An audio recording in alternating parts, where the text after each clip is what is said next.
नमस्ते छात्रों, मैं प्रोफेसर अनीता चट्टार मेरे चैनल पर आपका स्वागत करती हूँ। बच्चों, चलिए आज मैं आपके लिए स्वाध्याय लेकर आई हूँ पेड़ होने का अर्थ, जिसके प्रश्न बहुत ही इम्पोर्टेंट हैं परीक्षा की दृष्टि से। चलिए देखते हैं। पेड़ होने का अर्थ मुकेश गौतम द्वारा लिखा गया है, नई कविता है। आकलन के लिए पूछा गया है। देखिए, पेड़ का बुलंद हौसला सूचित करने वाली दो पंक्तियाँ। पेड़ किसी के पाँव नहीं पड़ता, हालात से लड़ता है। ये दो पंक्तियाँ यहाँ है। आकृति पूर्ण कीजिए में देखिए, पेड़ इन रूपों में दाता है, शुद्ध हवा देने वाला है, फूल देने वाला है, दवा देने वाला है, कागज कलम और स्याही देने वाला है। दाता मतलब देने वाला। शब्द संपदा में देखिए, भिन्नार्थक शब्दों का अर्थपूर्ण वाक्य में प्रयोग करने के लिए कहा है। पहला है सांस। सांस मतलब जब आप हवा हाथ लेते हो उसे कहते हैं। हमें सांस लेने के लिए ऑक्सीजन की आवश्यकता होती है। और दूसरी सांस का मतलब होता है सांस। नीतू की सांस बहुत अच्छी है। दूसरा उदाहरण है ग्रह और गृह। ग्रह का मतलब होता है प्लैनेट। सूर्य का सबसे नजदीक ग्रह बुध है। और गृह का मतलब होता है घर। पंडित जी अपने गृह चले गए। आंचल और अंचल, माँ का जो होता है आंचल होता है। माँ के आंचल में सभी बच्चों का स्थान समान होता है। और पहाड़ी अंचल के लोग, अंचल का मतलब है वहाँ का वातावरण जो होता है, त्योहार, खान पान, कपड़े पहनावा, उसे अंचल कहा जाता है। तो पहाड़ी अंचल के लोग परिश्रमी होते हैं। 4 नंबर दिया है कुल और कुल। तो राजा रघु के कुल में श्री राम का जन्म हुआ। कुल का मतलब है वंश। और दूसरा कूल का मतलब है किनारा। तो दूसरा है गंगा के कूल पर भक्तों की भीड़ है। आगे देखिए, पेड़ मनुष्य का परम हितैषी है। और ये अभिव्यक्ति के प्रश्न और रसास्वादन जो है ये नेक्स्ट पेज पर हम देखते हैं। देखिए, पेड़ मानव के परम हितैषी है। पेड़, इनके बिना प्रकृति की कल्पना भी नहीं की जा सकती, है ना। पेड़ों के बिना प्रकृति की कल्पना नहीं की जा सकती।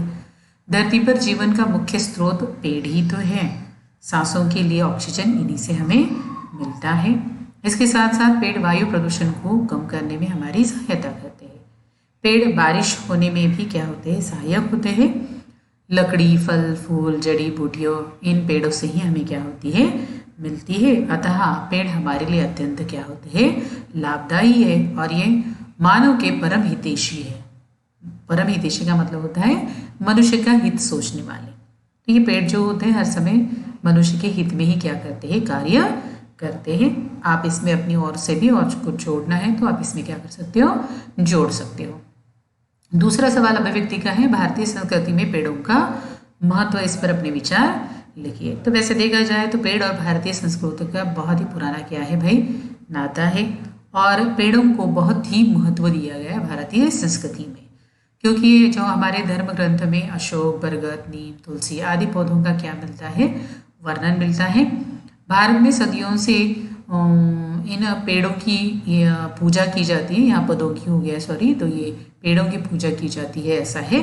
और लगभग हर घर में अगर हम देखते हैं तो यहाँ तुलसी का पौधा तो देखने को मिलता ही मिलता है भाई, है ना। इसके साथ साथ हमें ये पता है कि नीम का भी उपयोग जो है वो बहुत सारी बीमारियों के लिए किया जाता है। इसी तरह से पीपल को भी हमारे यहाँ ब्रह्म स्वरूप मानकर उसकी क्या की जाती है, पूजा की जाती है। बहुत सारे लोगों ने देखा होगा कि शनिचर के दिन बहुत सारे लोग पीपल के नीचे जाके क्या करते हैं, दिया जलाते हैं। नीम के अनेक उपयोग है। केले के पत्तों का हम पूजा पाठ के लिए भी क्या करते हैं, उपयोग भी करते हैं। और इसके साथ साथ खान पान के लिए भी इस केलों के पत्ते का हम क्या करते हैं, इस्तेमाल करते हैं। तो इस प्रकार भारतीय संस्कृति में पेड़ों का क्या है, अधिक महत्व यहाँ पर दिया गया है।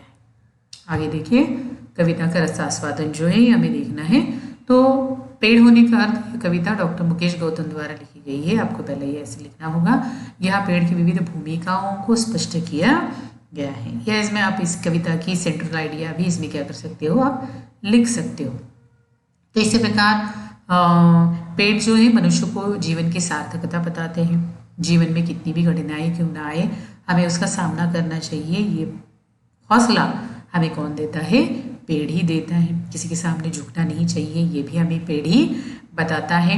और बारिश हो, आंधी हो, तूफान हो, कैसे भी हो, लेकिन परिस्थितियों से घबराना नहीं चाहिए, इसका सामना करना चाहिए। ये पेड़ हमें बताते हैं। पेड़ अपना तना, पत्ते, फल, फूल, जड़ सब दूसरों के लिए देते हैं। तो दाता का रूप जो है पेड़ का हमारे यहाँ सामने आ जाता है।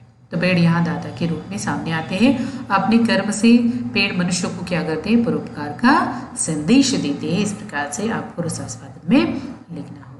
और अंत में आपको ये लिखना होगा कि ये कविता कैसी है। तो ये नई कविता है, भाषा सरल और सहज है, लयात्मकता है, और इस कविता का प्रभाव इस लयात्मकता की वजह से क्या होता है? अधिक बढ़ जाता है। तो इस प्रकार से ये कविता का क्या होता है? रसास्वादन